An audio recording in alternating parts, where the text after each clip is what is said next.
Hello guys, I hope आप सब लोग ठीक होंगे और वेट कर रहे होंगे हमारी वी मैन कुक की स्टोरी के नेक्स्ट पार्ट का। तो आपके लिए हम लोग ये स्टोरी ले आए हैं और जल्द से जल्द ख़त्म करना चाहते हैं। तो अगर आपने फर्स्ट वाला पार्ट नहीं सुना तो पहले फर्स्ट वाला पार्ट सुन लें और फिर क्योंकि ये स्टोरी का एंड है, क्योंकि ये सिर्फ जो है ना 2 शॉर्ट स्टोरी थी। तो आई होप आपको ये स्टोरी अच्छी लगी होगी। चलते हैं स्टोरी की तरफ, क्योंकि ये स्टोरी वीमेन कुक थी। यहाँ पे एपीएम यानी अल्फ़ा, बीटा एंड ओमेगा, जिनके बीच में है फ्रेंडशिप, और विटनेस करने वाले हैं वो बिट्रायल। तो आई होप आपको स्टोरी अच्छी लगी होगी। चलते हैं स्टोरी की तरफ। जो जिमिन है वो जंगकुक को जब पूरी बात बताता है और फिर जब वो भी और जंगकुक को एक तरह से अलग कर देता है, उनके बीच में जो है ना मिसलीडिंग यानी दोनों की तरफ अलग अलग बातें पहुंचाने के बाद तभी जो भी है वो अलग हो जाता है और अपनी फैमिली के साथ पहले ही, क्योंकि उसे ओमेगा होने की वजह से बहुत चीज़ें बर्दाश्त करनी पड़ने वाली थी, और क्योंकि उसने किसी को नहीं बताया था कि वो एक ओमेगा है, तो यहाँ पे उसे बहुत प्रॉब्लम फेस करनी पड़ सकती थी। इसीलिए अपनी फैमिली के साथ वहाँ से मूव आउट हो जाता है, क्योंकि कुछ अरसे से उसके फादर जो दूसरी सिटी में रहते थे अब उन्होंने पैसे भेजना भी बंद कर दिए थे, जिसकी वजह से उनका रेंट और जो खर्चे हैं वो ज़्यादा बढ़ गए थे। और उसकी ग्रैनी और मदर ने कहा कि अब वो क्या करें, तभी वो लोग गांव शिफ्ट हो जाते हैं जाके, जहाँ पे खर्चे कम होंगे और उनके पास एक छोटा सा अपना घर है जहाँ पे उन्हें रेंट और बाकी की चीज़ें नहीं करनी पड़ेंगी। और दूसरी तरफ जेके जो है ना वो बहुत ज़्यादा फ्रस्ट्रेट हो जाता है और वहाँ से चला जाता है। और वी जब उसके बेबी होने वाले होते हैं वो चाहता है कि वो जेके को बताए, लेकिन वो नहीं बताता। और दूसरा ये कि गाँव जाने के बाद उसकी तबीयत बहुत ज़्यादा बिगड़ जाती है, क्योंकि ऐसा ओमेगा उसे जो है ना एक अनमार्क्ड ओमेगा जो कि 2 बच्चों को अपने अंदर लेके चल रहा था, ट्विंस को।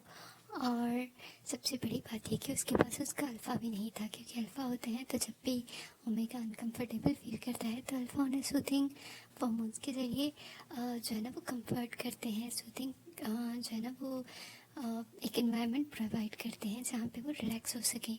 लेकिन यहाँ पे ऐसा कुछ भी नहीं था वी के पास। वी दिन ब दिन कमज़ोर होता जा रहा था और डॉक्टर्स ने उसे सजेस्ट किया कि वो अबॉर्ट करवा ले। उसकी मदर ने भी यही कहा कि उसके लिए बेटर यही है कि वो लोग अपना खर्चा नहीं उठा पा रहे तो बच्चों का खर्चा कैसे उठाएंगे। वी जो है ना वो बहुत ज़्यादा एक तरह से डिप्रेशन में चला जाता है, उसे समझ ही नहीं आ रहा होता वो क्या करे। फाइनली वो डिसाइड करता है कि जो सब लोग चाहते हैं वो सब करेगा। कहता है ठीक है मदर, अगर आप लोग यही चाहते हो तो मैं ये करूँगा। और वी सोचता है कि काश कि वो एक दफ़ा जेके से पूछ ले क्या जेके, तभी वो कहता है नहीं। वो जेके से जब जेके ने उससे बात करने से मना कर दिया था, वो उससे नफरत करता है, तो वो उसके बच्चे को कैसे ये अडॉप्ट करेगा।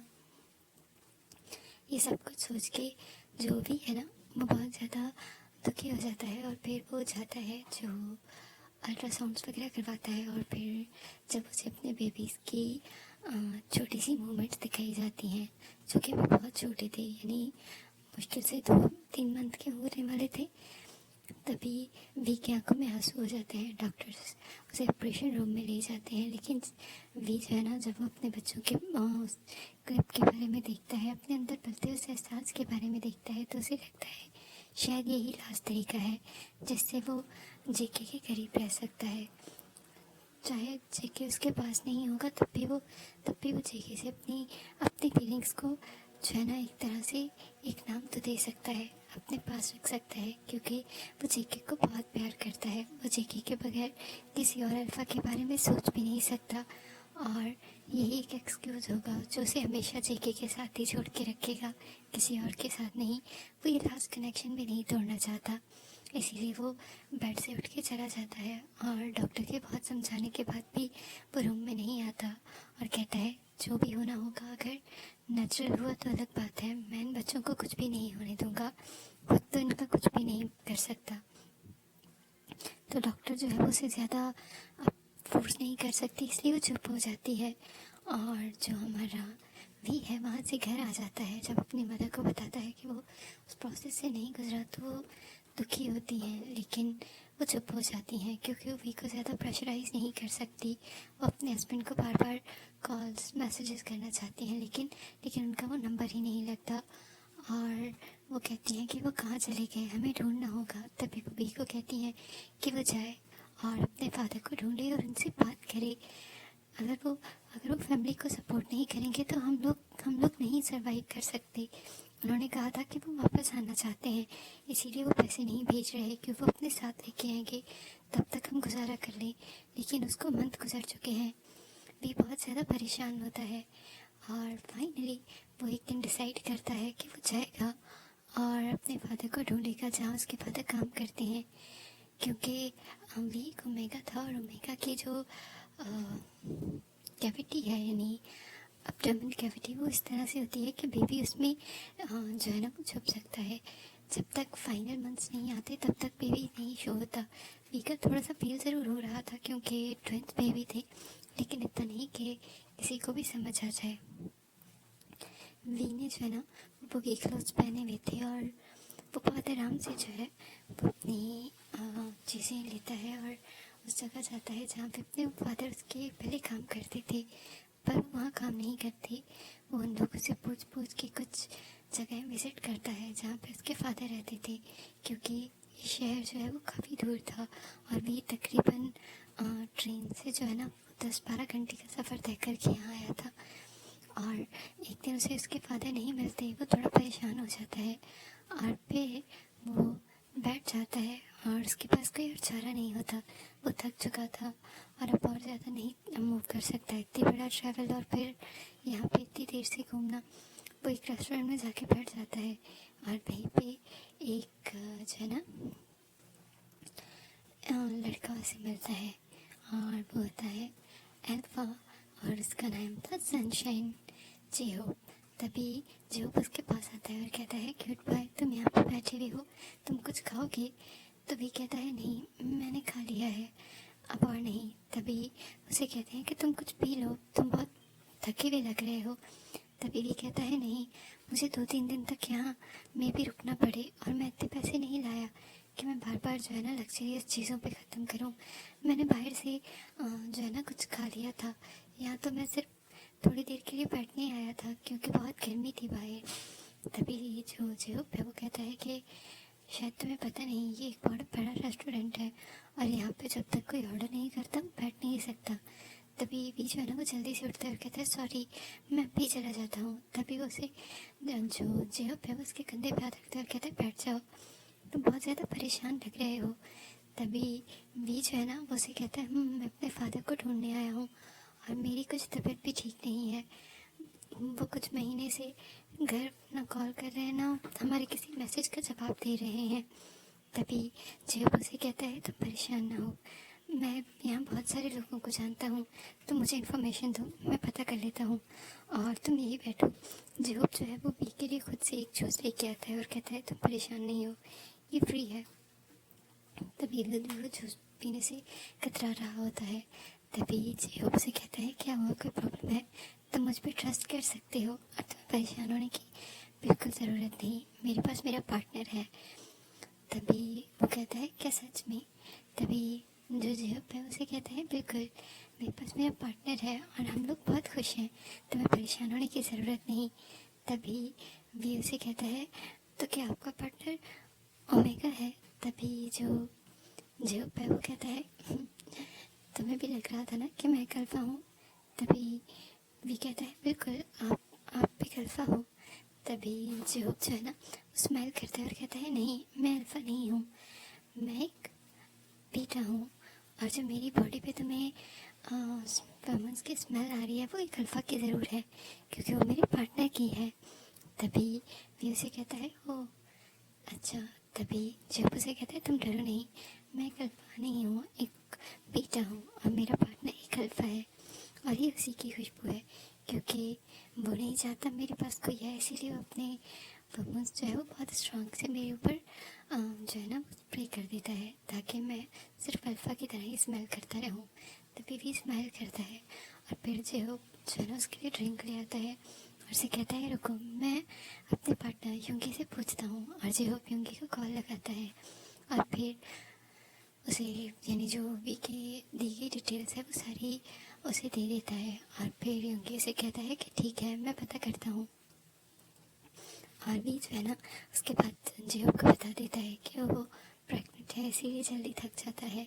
तभी जेहोब कहता है ये तो बहुत अच्छी बात है, तुम यहाँ रेस्ट करो और तुम्हें कहीं जाने की ज़रूरत नहीं। तुम इतने क्यूट हो के मेरा दिल ही नहीं कर रहा कि मैं तुम्हें किस स्ट्रेंजर की तरह ट्रीट करूं। तभी वी जो है ना, वो भी ज़्यादा देर घूमना नहीं चाहता था। वो जेहोब के साथ ही रुक जाता है। 2 दिन तक उसी के रेस्टोरेंट में जो है ना उसकी हेल्प करवाता है, जिसकी वजह से जेहोब उसे स्टे करने के लिए रूम दे देता है, खाना और जूस भी। और वी भी जो है ना उसकी हेल्प करवा के काफ़ी खुश होता है, क्योंकि उसे नहीं लग रहा कि उसे कुछ फ्री में मिल रहा होता है। और फाइनली दूसरे दिन उन्हें पता चलता है कि वी के फादर कहाँ रहते हैं। और योंगी की बताई गई डिटेल से जेहोब जो है ना वो योंगी को कहता है कि आ जाओ, हम वी को खुद लेके जाते हैं। और योंगी वहाँ आ जाता है और वो दोनों ही गाड़ी में वी के साथ जाते हैं। और जिस पते पे अब वो लोग गए थे वहाँ पे वी के फादर के साथ साथ उसकी एक बीवी और उनके 2 बच्चे भी थे। वी तो हैरान हो जाता है और कहता है फादर ये सब कुछ क्या है, आपने तो कहा था कि आप। तभी वो कहते हैं मुझे नहीं अंदाज़ा था कि तुम यहाँ ढूंढते हुए भी आ जाओगे। तभी वी कहता है हम लोग आपके लिए वर्ड थे कि कहीं आपको कुछ हो ना क्या हो। तभी जो वी के फादर हैं वो कहते हैं कि तुम्हें पैरेड होने की ज़रूरत नहीं है, अब तुम बड़े हो चुके हो और अपनी फैमिली का खुद ख्याल रख सकते हो, इसीलिए तुम वापस जाओ और मैं वापस कभी नहीं आऊँगा। मैं बहुत जल्द डिवोर्स पेपर्स भी भेज दूँगा, मैंने ऑलरेडी साइन करवा के सबमिट करवा दिए हैं, वो पहुँच ही जाने वाले होंगे। तभी भी कहता है आप ये नहीं कर सकते मेरी मदर के साथ। उन्होंने तभी वो कहते हैं तुम्हारी मदर, उसने दिया ही क्या है मुझे एक ओमेगा सन के अलावा, और तुम्हें लगता है मैं उनके साथ खुश रहना चाहता हूँ? बिल्कुल नहीं, मुझे कभी भी उसके साथ रहना अच्छा नहीं लगता था, इसीलिए तो मैं इतनी दूर आके रहता था ताकि तुम्हारी उस ग्रैनी और मदर की झिकझिक से दूर रह सकूँ। और मुझे यहाँ मेरी पसंद का ओमेगा मिल चुका है। और तुम्हें पता है मेरे दोनों बच्चे, एक अल्फ़ा है और एक जो है वो बीटा है, इसीलिए मैं उनके साथ खुश हूँ और मुझे नहीं चाहिए तुम। भी उसे कहता है ऐसे मत कहें फादर, हमें आपकी ज़रूरत है। लेकिन वो दरवाज़ा बंद कर देते हैं और अंदर चले जाते हैं। और भी जो है ना वो दरवाजे पे गिर जाता है, उसकी आंखों से आंसू बह रहे थे, वो अपने आप को बहुत कमज़ोर फील करता है। तभी जेहोब भाग के उसे उठाता है और उसे अपने साथ वापस ले आता है और उसे शाम की टिकट के लिए पूछता है। तभी भी उसे कहता है मुझे जाना है। तभी जेहोब उसे कहता है तुम एक दिन रुक जाओ, तुम बिल्कुल ठीक नहीं लग रहे। लेकिन भी कहता है नहीं, उसे जाना है, वो अब यहाँ और नहीं रुक सकता, उसे अपने मदर के पास जाना है और अब उन्हें अपनी लाइफ को बेटर करना है, उन्हें उन्हें बहुत मेहनत करनी पड़ेगी। तभी योंगी उसे कहता है कि ठीक है, तुम जिस शहर में भी रहते हो तुम हमारे लिए काम कर सकते हो। तभी भी उसे कहता है कैसा काम। तभी योंगी उसे कहता है कि वो एक जो है ना इंटरनेशनल कंपनी के लिए काम करता है, जहाँ से चीज़ें एक जो है ना वो इम्पोर्ट करवाता है और फिर यहाँ पे बहुत सारे रिटेलर स्टोर्स को बेचता है और उसमें काफ़ी फ़ायदा होता है। वो चीज़ें काफ़ी सस्ती होती हैं यहाँ की बनस्पत। तभी भी कहता है कि ऐसा हो सकता है। तभी योंगी उसे कहता है ठीक है, तुम वहाँ पे किसी स्टोर वाले से बात कर लेना और मैं तुम्हें चीज़ें भिजवा दिया करूँगा। तुम वहाँ पे स्टोर्स में वो चीज़ें जो है ना वो पहुँचा दिया करना और तुम्हारा कमीशन तुम्हें मिलता रहेगा। तभी भी जो है ना वो खुश हो जाता है और फिर उन लोगों के साथ नंबर एक्सचेंज करता है और रात को ही वो ट्रेन से अपने घर वापस आ जाता है। और जब वो अपने मदर को ये बात बताता है तो वो बहुत दुखी होती हैं और उन्हें यकीन ही नहीं आ रहा था कि वो सच में ऐसा कर सकते हैं। और अगली सुबह सच में डिवोर्स पेपर्स भी आ जाते हैं। जो वी की मदर थी वो काफ़ी टूट जाती हैं, लेकिन उनके पास कोई और ऑप्शन नहीं था, इसीलिए वो मजबूर हो जाती हैं। और वी जो योंगी के साथ काम कर रहा था उसे काफ़ी अच्छी कमीशन मिल रही थी, क्योंकि बहुत सारी शॉप्स को ये चीज़ें चाहिए थी। यहाँ छोटे से गांव थे, यहाँ 2-3 गांव में भी ये काम कर रहा था और वो काफ़ी बेटर फील कर रहा था। और तभी उसके साथ साथ उसने अपनी मदर के साथ एक और स्टोर में भी काम करना शुरू कर दिया था। और वी जो है ना वो काफ़ी थक जाता था, लेकिन फिर भी उसे काम करने की ज़रूरत थी और वी की मदर उसे इस तरह से काम करता हुआ देख के बहुत बुरा फील करती थी। और वो हर बार जो है ना वो यही सोचती थी कि काश का कोई तरीका हो जिससे वी को उस बर्डन से छुटकारा दिलवा सके, लेकिन वो वी को मैं कन्विंस नहीं कर पा रही थी। और अब तो 6 मंथ से ज़्यादा हो चुके थे और उस चीज़ का कोई फ़ायदा भी नहीं था। और वी अभी भी बहुत कमज़ोर था, वो बहुत ज़्यादा काम करता था और इसी वजह से उसे बहुत ज़्यादा जो है ना हेल्थ इश्यूज़ फेस करने पड़ रहे थे। और दूसरी तरफ जो जेके है वो वापस आ जाता है और जिमिन जो है वो अपनी फीलिंग्स का उसे यकीन दिलाता है। और फिर जो जेके है वो कहता है ठीक है। जब जिमिन उसे प्रपोज करता है शादी के लिए तो वो एग्री हो जाता है और जिमिन से शादी कर लेता है।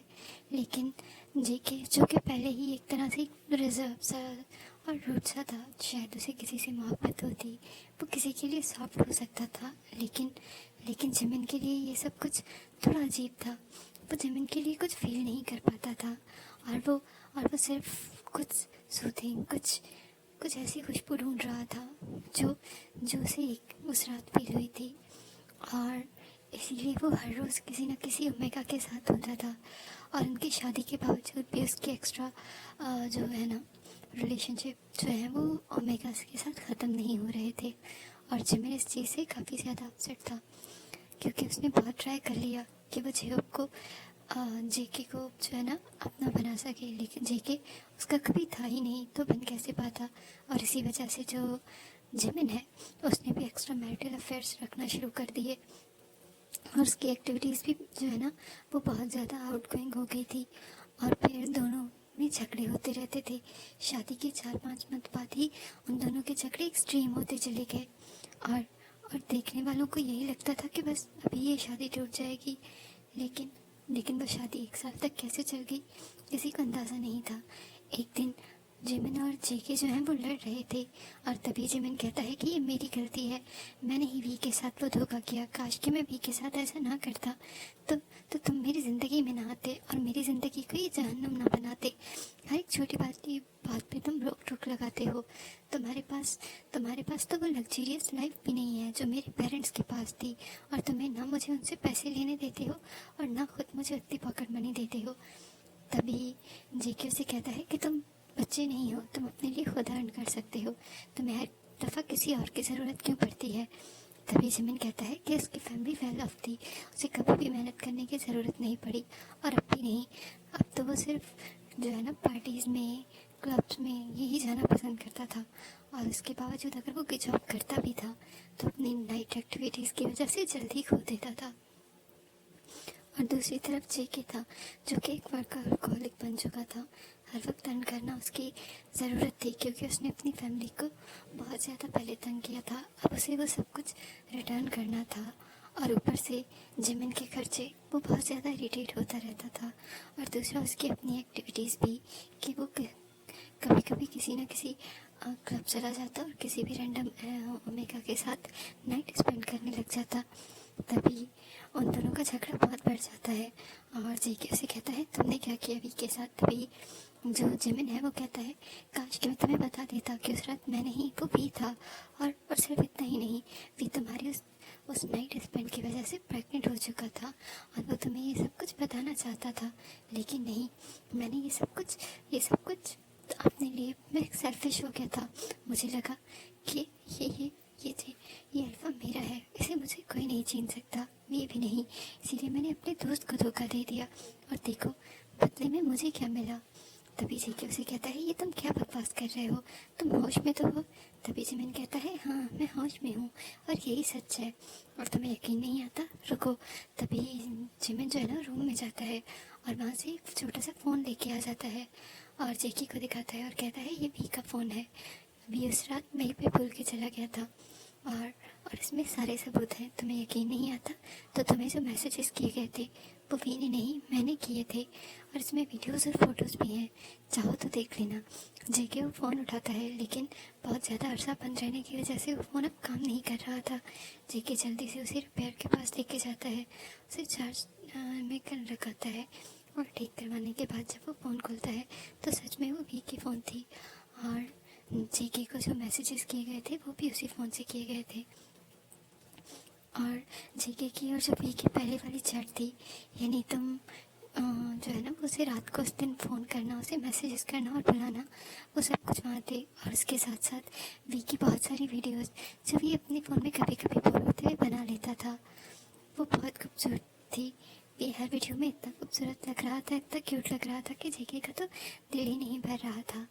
और उसमें से एक लास्ट वीडियो जो उसी रात की थी, और जेके सो रहा था वी को अपनी बाहों में भर के, और वी शायद उस मोमेंट को कैप्चर करना चाहता था, इसीलिए उसने एक वीडियो ऑन की और वो आराम से वीडियो की तरफ इशारा करता है और कहता है ये मोमेंट शायद मेरी लाइफ में दोबारा आए ना आए, इसीलिए मैं इसे अपनी ज़िंदगी में हमेशा के लिए एक याद की तरह छुपा के रखना चाहता हूँ।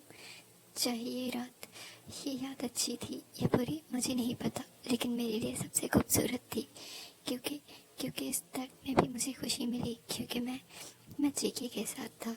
और जेके जो है वो देख रहा था कि वी की बॉडी पे बहुत ज़्यादा निशान थे, और जेके उसे ऐसे हक करके सो रहा था।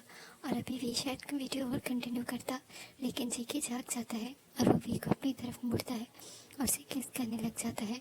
और वो वी जो है वो कुछ देर तक तो फ़ोन को होल्ड पे रखता है ताकि वो उस वीडियो को कंटिन्यू कर सके और उनका वो किसिंग सीन और वो इंटीमेसी सीन आगे बढ़े। लेकिन वी जब बहुत ज़्यादा जेके के कंट्रोल में आ जाता है तो वो फ़ोन उसके हाथ से गिर जाता है और वो वीडियो रिकॉर्ड होना बंद हो जाती है।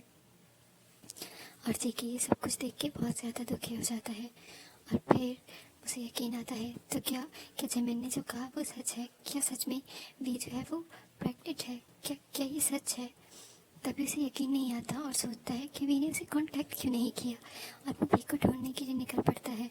दूसरी तरफ वी जिसने अपने बच्चों को जो है ना इस दुनिया में ले आया था, और उसे वो याद था कि वो कैसे एक दिन अपने बच्चों की खुशखबरी जो है ना वो जेके को सुनाने के लिए जा रहा था। लेकिन लेकिन उसे नहीं पता था कि उसकी ज़िंदगी में ये मोड़ भी आना है।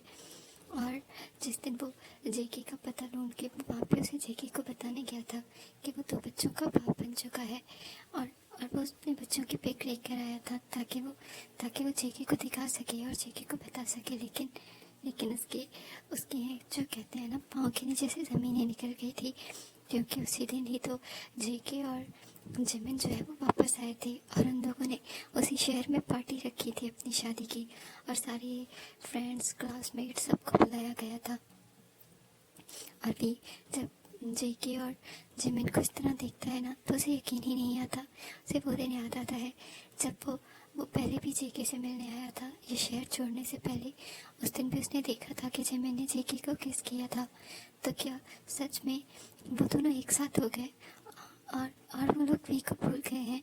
तभी वी जो है ना वो चाहता था कि वो जाए और जेके से बात करे, क्योंकि उसे लग रहा था कि जिमिन ने शायद जो भी बोला वो सच ना हो, क्योंकि जिमिन उस रिश्ते में है तो शायद उसने उसने कुछ बातें बढ़ा चढ़ा के बोली हों। लेकिन उसे लगा कि ऐसे करने से जिमिन का घर टूट जाएगा, कहीं जिमिन और जेके ना अलग हो जाए, इसीलिए वो उन्हें दूर से देखता है और फिर वापस आ जाता है। लेकिन वो लिफाफा जो वो लेके गया था बेबी के पिक्स वाला, वो वही छोड़ के गया था। और तभी जेके को याद आता है कि हाँ एक एनवेलप आया था और उस पे लिखा हुआ था वी और जेके, और फिर उसमें कुछ बच्चों की पिक्स थी। और जेके जो है ना वो जल्दी से जाता है, वो एनवेलप ढूंढता है। उसे नहीं याद था उसने क्यों वो एनवेलप लिया। जब वॉचमैन ने आके उसे वो एनवेलप दिया, उसने कहा कि एक लड़का आया था, उसके हाथ में ये एनवेलप था, लेकिन वो वापस चला गया, मुझे लगा वो आपकी शादी का गिफ्ट देने आया था। तभी जेके वो एनवेलप लेता है, लेकिन उसमें छोटे से बच्चों की तस्वीरें थी, जैसे कुछ दिन पहले ही वो इस दुनिया में आए हों। तभी जेके उन पिक्स को देखता रहता है, और फिर उसने वो अपने बैग में रख दिया, और वो आज भी एनवेलप उसके पास था। साल गुजर चुका था, लेकिन फिर भी वो एनवेलप उसके पास था। और तभी जेके को लगता है कि वो वी होगा, और ये उसके बच्चे, क्या उसे ट्विंस हुए हैं। उसे कुछ यकीन नहीं आ रहा था क्या ये बेबी, क्योंकि वो बेबी बिल्कुल एक जैसे दिख रहे थे, तो क्या ये बेबी एक ही बेबी है या दो, उसे समझ नहीं आ रहा था। लेकिन उसे उसे इन सारे सवालों के जवाब बस एक ही शख्स दे सकता था, और वो था वी। उसे वी को ढूंढना था। जेके जो है ना वो उसी दिन ही जिमिन को, क्योंकि इतनी ज़्यादा जिमिन के साथ लड़ाई के बाद वो रहना नहीं चाहता था, और ऊपर से जिमिन खुद ही जो है ना वो डिवोर्स पेपर की बात कर रहा था। तभी जेके कहता है ठीक है मुझे दे दो, मैं साइन कर देता हूँ। और तुमने तुमने वी के साथ ये सब कुछ किया। तुम तो वी को बहुत पसंद करते थे, तुम तो उसे एंजल कहते थे ना। तभी सिमन कहता है ये सब कुछ इसी वजह से तो हो रहा है क्योंकि मैंने एक एंजल को दिखाया था। तभी जेके जो है ना वो ज़्यादा बात नहीं करता और फिर वहाँ उन पेपर्स पे साइन करता है और वहाँ से चला जाता है। और फिर वो वी को ढूंढने लगता है, लेकिन वी अब कहाँ था उसे कुछ नहीं पता था। और बहुत ज़्यादा कोशिशों के बाद भी वो नाउम्मीद होकर वापस आना चाह रहा था। और दूसरी तरफ हमें भी दिखाया जाता है जो कि अपने एक बेबी को फीड करवा रहा था और दूसरा बेबी उसके सामने ही ना उसके हाथ के साथ खेल रहा था। और वी जो है ना उसे देख रहा था और कह रहा था अब तो तुम दोनों बड़े हो रहे हो, अब तुम दोनों को खाना खाना चाहिए। अभी भी ये आदत है और मदर को ये आदत बिल्कुल नहीं पसंद। मुझे मुझे डर है कि कहीं वो फिर से तुम लोगों के साथ कुछ। तभी उसकी आंखों में आंसू आ जाते हैं जब वो मोमेंट सोचता है जब वी को बेबी पैदा हुए थे। वो बहुत ज़्यादा क्रिटिकल कंडीशन में चला गया था और 3 दिन तक उसे कोई होश ही नहीं आया था। और फाइनली उसे होश आया तभी उसे पता चला कि उसके बच्चे भी अभी जो है स्टेबल कंडीशन में नहीं है। तभी भी बहुत ज़ोर रो रहा था और वो भागता हुआ जाता है अपने बच्चों के पास। उन्हें देखता है ग्रैनी उसे बहुत संभालती हैं, लेकिन वी की मदर वो बहुत गुस्सा थी और उन्होंने कहा कि वो वी को लेके चली जाएंगी, लेकिन इन बच्चों को नहीं। वी बहुत रोता है और वी की हालत देख के वो चुप हो जाती हैं और बच्चों को अपने साथ ले जाती हैं। लेकिन लेकिन कुछ दिन बाद जब भी थोड़ा ठीक हो जाता है और अपने काम पे वापस चला जाता है क्योंकि अब उसे बच्चों के लिए ज़्यादा चीज़ें चाहिए थी, वो अपने काम को और रनिंग को नहीं रोक सकता था। तभी जब वो एक दिन वापस आता है तो उसके घर पे बच्चे नहीं थे और ग्रैनी रो रही थी। वी बहुत ज़्यादा डर जाता है और वो पूछता है कि मेरे बच्चे कहाँ हैं। बाहर बारिश होना शुरू हो जाती है और वी की मदर घर पे नहीं थी। तभी वी जो है ना वो बहुत ज़्यादा रोता है और कहता है मेरे बच्चे कहाँ हैं। और फिर वो अपनी मदर को ढूंढता है जो कि उस टाइम उसी काम पे मौजूद थी जहाँ पे वो काम करती थी। वी उनसे कहता है मेरे बच्चे कहाँ हैं मदर, मुझे मेरे बच्चे दे दें, अगर अगर वो मुझे नहीं मिले तो मैं अपने आप को ख़त्म कर दूँगा। तभी वो कहती है नहीं, उन्हें उन्हें एक फैमिली ने अडॉप्ट कर लिया था है। अब तब तुम छोड़ दो उनकी फिक्र, वो अच्छे से पलेंगे, वो खुश रहेंगे और तुम भी अपनी ज़िंदगी जियो। मैं तुम्हें हमेशा उन 2 बच्चों की वजह से तनहा नहीं देख सकती। तुम अभी छोटे हो और इतने इतने यंग एज में प्रेगनेंसी की वजह से जो प्रॉब्लम्स तुम्हें हुई वो बहुत थी। अब तुम हमेशा उनके लिए। तभी भी कहता है मदर अगर आप भी मेरी बात नहीं सुनेगी। तभी भी अपने हाथ को नस को काट देता है और उसकी मदर बहुत डर जाती है और फिर उसे बता देती है कि वो उसे चर्च छोड़ के आई थी। और भी बहुत ज़्यादा रोने लग जाता है। वो अपने हाथ को अपनी यानी अपनी उसकी मदर ने जो कपड़ा बांधा था उसी के साथ ही वो जल्द से जल्द वहाँ पहुँचता है जहाँ चर्च पर उसकी मदर ने बोला था बच्चों को छोड़ के आने के लिए। लेकिन सबसे बड़ा धचका उसे तब लगता है जब चर्च में कोई भी नहीं था और उसके बच्चे बारिश में भीग चुके थे और वो दोनों ही अब बिल्कुल ही एक तरह से नीले पड़ चुके थे। भी कुछ नहीं सोचता और जल्दी से डॉक्टर के पास ले आता है और डॉक्टर एक बच्चे को तो बचा लेता है लेकिन कहता है कि दूसरा बच्चा बहुत क्रिटिकल है और उन्हें उन्हें कोई उम्मीद नहीं कि वो बच पाएगा। और फिर पूरी रात वहीं पे उसी रूम के सामने रोता रहता है और ग्रैनी उसके पास आ जाती है। उसकी मदर से माफ़ी मांगती है लेकिन भी कहता है कि अगर मेरे बच्चे को कुछ हुआ तो मैं कभी माफ़ नहीं करूँगा आपको। और जब सारे डॉक्टर्स उम्मीद हार चुके थे तभी सुबह अचानक से वो लोग कहते हैं कि बच्चे की कंडीशन स्टेबल हो गई है और बच्चा सरवाइव कर पाया है। लेकिन लेकिन वो अभी भी बीमार है, उसे उसे प्रॉब्लम हो चुका है उसके उसके लंग्स का और उन्हें ऑपरेशन करवाना होगा जब वो कुछ साल बड़ा हो जाएगा और तब तक उसे बहुत ज़्यादा केयर की ज़रूरत है। और तब से जो भी है वो अपने बच्चों के लिए बहुत ज़्यादा कंसर्न हो गया था और अपनी मदर को अभी तक वो इस बात के लिए माफ़ नहीं कर पाया था क्योंकि अब उसका एक बच्चा बीमार था। उसके दोनों ही बच्चे बिल्कुल अपने फादर पे यानी जेके पे गए थे। वो बिल्कुल जेके की तरह दिखते थे। हाँ, एक एक की कुछ ज़्यादा सिमिलरिटी वी के साथ थी और दूसरी की ज़्यादा जेके के साथ। लेकिन लेकिन वो दोनों ही कोई भी उन्हें देखता तो पहचान जाता कि उन दोनों के पेरेंट्स कौन हैं। तभी वी जो है ना वो अपने बच्चे को देखता है और कहता है मैं क्या करूँ, मैं जितना भी अर्न करूँ मुझे नहीं लगता मैं इतना कर पाऊँ कि मैं तुम्हारे लिए ट्रीटमेंट्स अच्छे से कर पाऊँ। काश काश के तुम्हारे फादर भी हमारे साथ होते तो ये मुश्किल ना होता। और तभी वी जो है ना वो अपने बच्चों को हक करके सो जाता है और दूसरी तरफ जेके जो वी को हर तरफ ढूंढ रहा था उसे कहीं भी का पता नहीं मिल रहा था। उसे एक सुराग मिलता है कि वी अपने गांव जा सकता है। और फिर जेके वहाँ जाता है और सबसे पहले वो जो है ना लोगों से पूछता है। और वी क्योंकि पूरे गांव में बहुत ज़्यादा कह सकते हैं कि हम्बल और काइंडनेस की वजह से फेमस था, सारे लोग उसे जानते थे। तभी जेके उन लोगों से पूछता है और कहता है क्या क्या वी को देखा है। तो वो लोग कहते हैं हाँ, वो इधर ही तो रहता है। और फिर उसे उसका घर बताया जाता है। जेके जब उसके घर जाता है तब वहाँ पे वी तो नहीं, लेकिन वी की जो ग्रैनी है वो वहाँ पे होती है। और दो बच्चे जो है ना वो गार्डन में खेल रहे थे। और अचानक से जेके जब उनके सामने जाता है, दोनों खेलते हुए बच्चे उधर देखते हैं और वो भागते हुए जाते हैं और जेके को हक कर लेते हैं। और ग्रैनी जो है ना वो परेशान हो जाती है और कहती है क्या कर रहे हो बच्चों, छोड़ो। और वो कहते हैं पापा पापा। तभी वो दोनों जो है ना वो उसकी टांगों को पकड़ लेते हैं और जेके वहीं पे जो है ना घुटनों के ऊपर गिर जाता है और वो अपने बच्चों को हक कर लेता है। और जब ग्रैनी उसका फेस देखती हैं तो वो पहचान जाती हैं, क्योंकि वी ने चाहे उन्हें दूसरा कुछ बताया हो या ना बताया हो, लेकिन वी के पास जेके की पिक्चर ज़रूर थी जो सबने देखी थी और उन बच्चों ने भी, इसीलिए उसे पहचानते थे। तभी वो बच्चे जो भी जो है ना 1 साल की मुश्किल से हुए थे, अभी वो चलते भी थे तो बार बार गिर जाते थे क्योंकि वो दोनों बहुत वीक थे। और तभी ग्रैनी उनके पास आती है और कहती है तुम यहाँ क्या करने आए हो। और क्योंकि तभी जी ने उन्हें सब कुछ बता दिया था कि जेके की कोई गलती नहीं है, लेकिन लेकिन ग्रैनी वो अभी भी जेके को हेट करती थी क्योंकि वी ने उनकी वजह से इतना कुछ सफ़र किया था। तभी जेके माफ़ी मांगता है और कहता है प्लीज़ मुझे वी से एक दफ़ा मिलना है। तो वो कहती है नहीं, तुम वी से नहीं मिल सकते, चले जाओ यहाँ से। लेकिन बच्चे वो जेके के साथ चिपक चुके थे और उसे हट नहीं रहे थे। और फिर ग्रैनी को लगता है कि शायद यही एक मौका है जहाँ वी को उसकी खुशियाँ मिल सकती हैं, इसीलिए वो जेके को अंदर आने देती हैं और जेके से सारी बात सुनती हैं और जेके को बताती हैं कि वी ने क्या क्या सफ़र किया। और फिर जेके जो है ना वो बहुत देर तक अपने बच्चों को हक करके रोता रहता है। जेके कहता है कि फ़िलहाल मैं वी को कैसे सामना करूँगा, उसे कुछ समझ नहीं आता। और वो कहता है मैं वी से नहीं मिलूँगा, मैं भी वी से नहीं मिल सकता। तभी वो कुछ और सोचता या कहता, जेके जो है ना वो वी को छोड़ता है और वहाँ से चला जाता है। लेकिन ग्रैनी उसे नहीं जाने देती और कहती है कि वो ठीक है, वो वी से नहीं मिलना चाहता, लेकिन क्या वो वी को देखना नहीं चाहता। तभी वो एग्री हो जाता है और घर के उस पोर्शन में जाके बैठ जाता है जहाँ पे पूरा घर देख सकता था, लेकिन अंधेरे की वजह से उसे कोई नहीं देख सकता।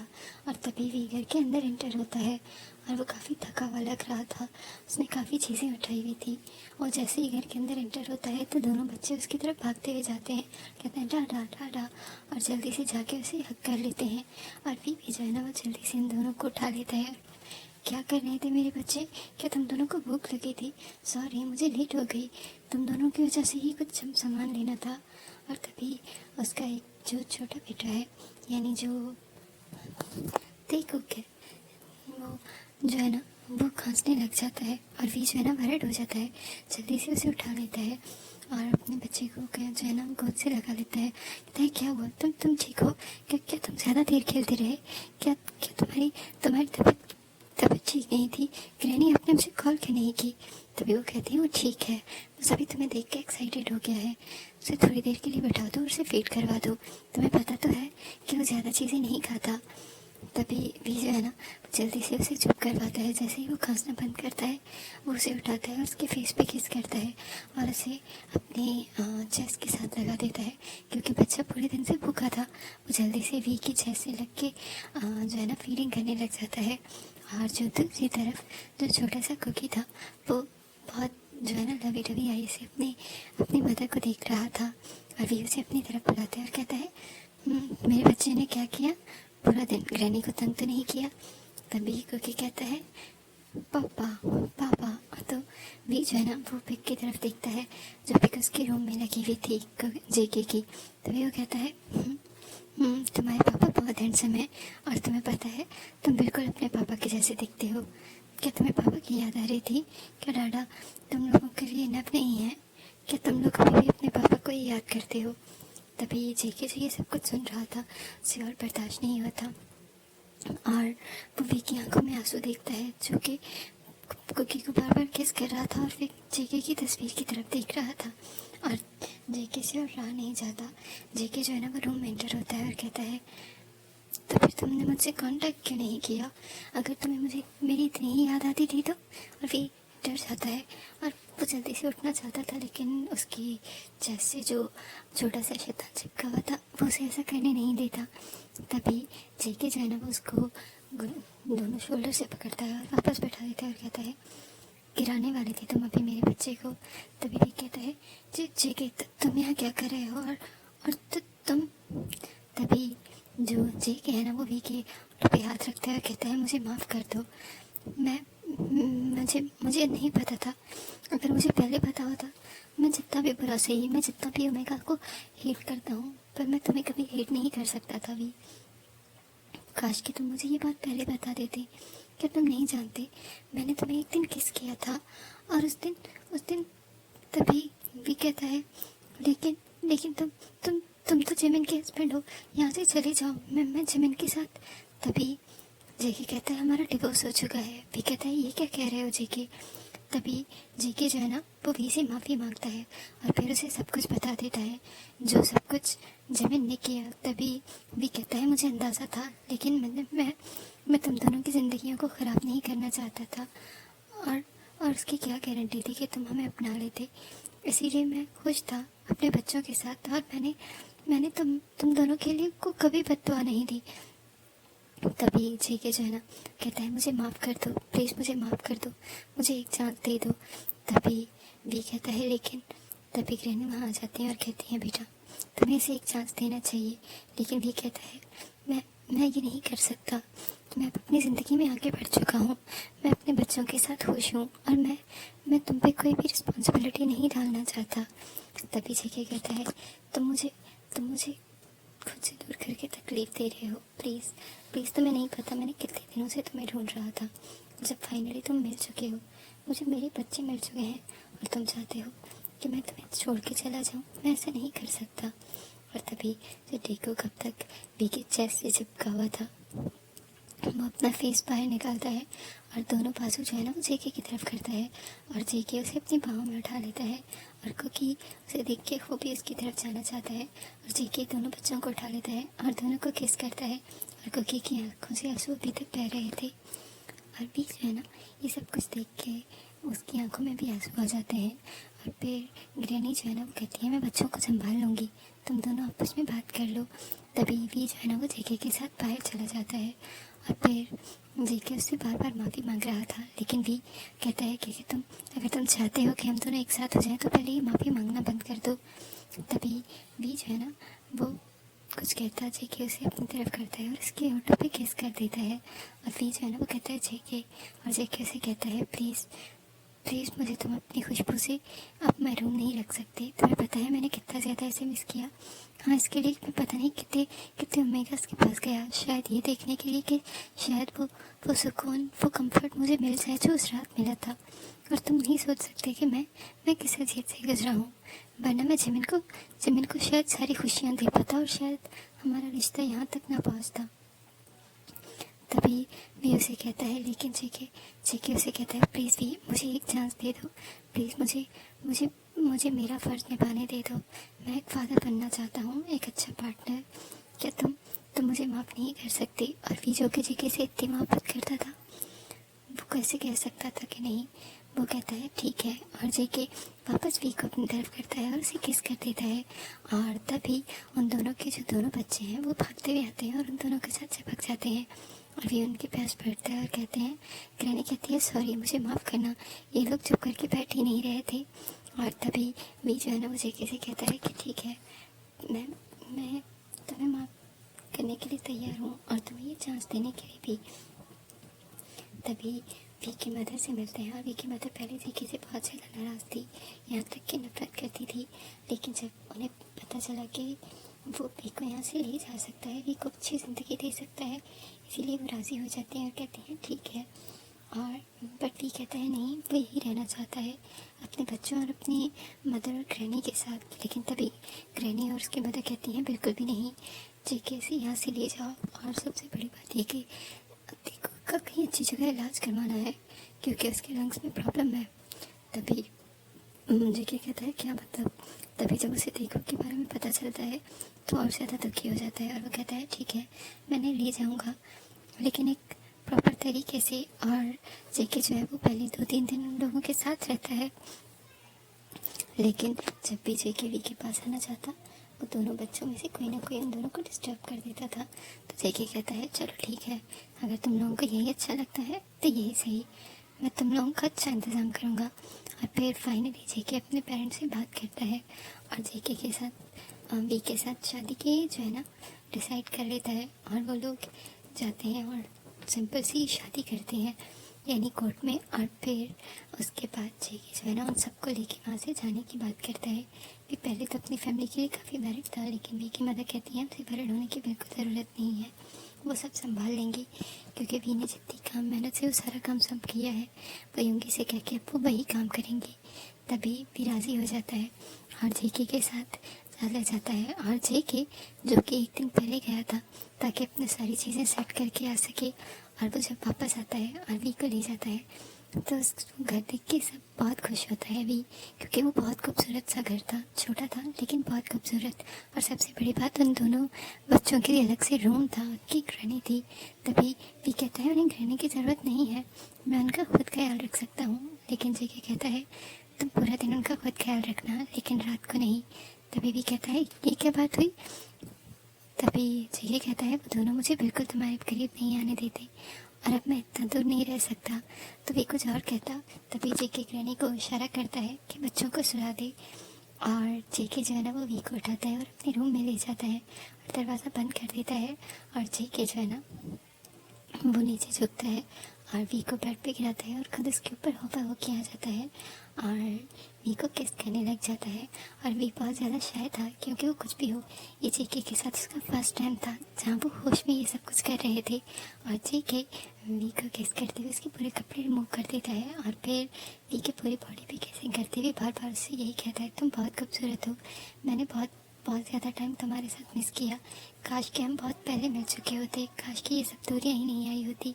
तभी ये उसे कहता है कोई बात नहीं, हमारे पास अभी लंबी ज़िंदगी है जिसको हम एक साथ गुजारेंगे और एक साथ एंजॉय करेंगे। और अभी जेके जो है ना वो एक राउंड के बाद दूसरे राउंड के लिए तैयार हो रहा था, लेकिन भी बहुत जल्दी थक गया था। तभी जेके उसे कहता है इतनी जल्दी थकने नहीं दूंगा। और वो दूसरे राउंड के लिए अभी रेडी ही हो रहा था कि दरवाजे पे नॉक होता है और बच्चे के रोने की आवाज़ आती है। और भी उसे कहता है ओ मेरे बेबी रो रहे हैं, मुझे उनके पास जाना होगा। जेके कहता है ये तो चीटिंग है, मैं भी। तभी भी उसके ऑटो पे हाथ रख देता है और कहता है कोई बात नहीं, पहले मैं उसे फीड करवा के सुला दूँ, वो ऐसे नहीं सोएगा, पता तो है तुम्हें। तभी भी बाहर जाता है और टीको को ले आता है और कुकी भी उसके साथ पीछे पीछे आके जो है ना मरता आ जाता है। और उनकी जो आय आती है वो उसके पीछे आती है और कहती है मुझे माफ़ कर दें, ये चुप नहीं हो रहे थे। तभी वे उसे कहता है कोई बात नहीं, आप जाके सो जाएं, जैसे ये सो जाएंगे मैंने रूम में सुला दूँगा। तभी वापस चली जाती हैं और वी जो है ना वो टीको को और उसे उठा लेता है, क्योंकि उसने अभी सिर्फ जेके की एक शर्ट पहनी हुई थी। और तभी कुकी कहता है मम्मा नेकेड। तभी जो भी है ना वो कहता है ऐसे नहीं बोलते, और वो अपने दोनों बच्चों को उठा लेता है और अपने चेस्ट के साथ लगा देता है। और देखो क्योंकि बहुत ज़्यादा नोटी था वो तो वी को चेस्ट को चिपक के झुका था और कुकी भी पीछे नहीं हटता और वो भी वी के पास आ जाता है। और जेके उन दोनों को देखता है और कहता है इससे ज़्यादा खूबसूरत नज़ारा मैंने अपनी लाइफ में नहीं देखा, थैंक यू वी, इतना खूबसूरत नज़ारा और इतने खूबसूरत बच्चे देने के लिए। तो भी ब्लश करने लग जाता है और कहता है और तभी जेके जो है ना वो वी के टांगों को जो है ना मसाज करने लगता है और वी उसे कहता है नहीं करो, बच्चे देख रहे हैं। तभी वो कहता है बच्चे बिल्कुल नहीं देख रहे हैं, बच्चे अपने काम में बिजी हैं, तो मुझे भी हो जाना चाहिए ना। और दोनों ही बच्चे जो है ना वो फीड करने के बाद वही पे बेड पे सो जाते हैं। तभी जो भी है ना उन्हें हक करके सो जाता है और जेके जो है ना वो आराम से उठता है और आहिस्ता आहिस्ता करके दोनों बच्चों को ले जाता है और दूसरे रूम में बेड पे लेटा देता है और वापस आता है जहाँ वी आराम से सो रहा था। वो वी के ऊपर आ जाता है और वी अचानक से डर जाता है और कहता है क्या हुआ, टीकू टीकू कहाँ गया, क्या वो सो गया था। तभी जो जेके है कहता है बच्चे सो गए, लेकिन उनके फादर को इतनी जल्दी नींद नहीं आएगी, तुम इतना स्वयं नहीं कर सकते मेरे साथ। तभी भी कहता है मुझे सोने दो, मैं थक चुका हूँ। तभी जेके कहता है तुमने बहुत ज़्यादा रातें सो गए हो और बहुत ज़्यादा टाइम मेरे बगैर गुजार लिया।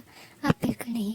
और वो जल्दी से वी के कुछ और बोलने से पहले उसके होंठों को कैप्चर कर लेता है और दोनों ही जो है वो अपनी पूरी मस्ती में गुम हो जाते हैं। और सुबह भी वो एक दूसरे की बाहों में सो रहे थे, लेकिन उन दोनों के बच्चे वापस आ गए और दरवाजे पे नॉक करने लगे।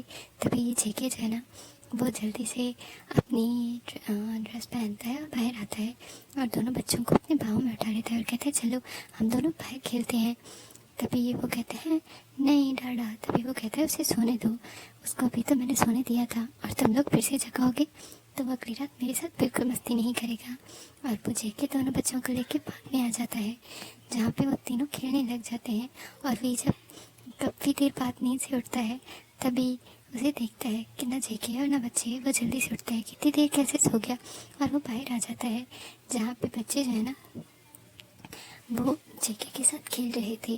और वी को देखते हुए भागते हुए वी के पास आते हैं और जेके भी आ जाता है और वी जो है ना दोनों बच्चों के फोrehead पे किस करता है और उन्हें केयर कराने लगता है।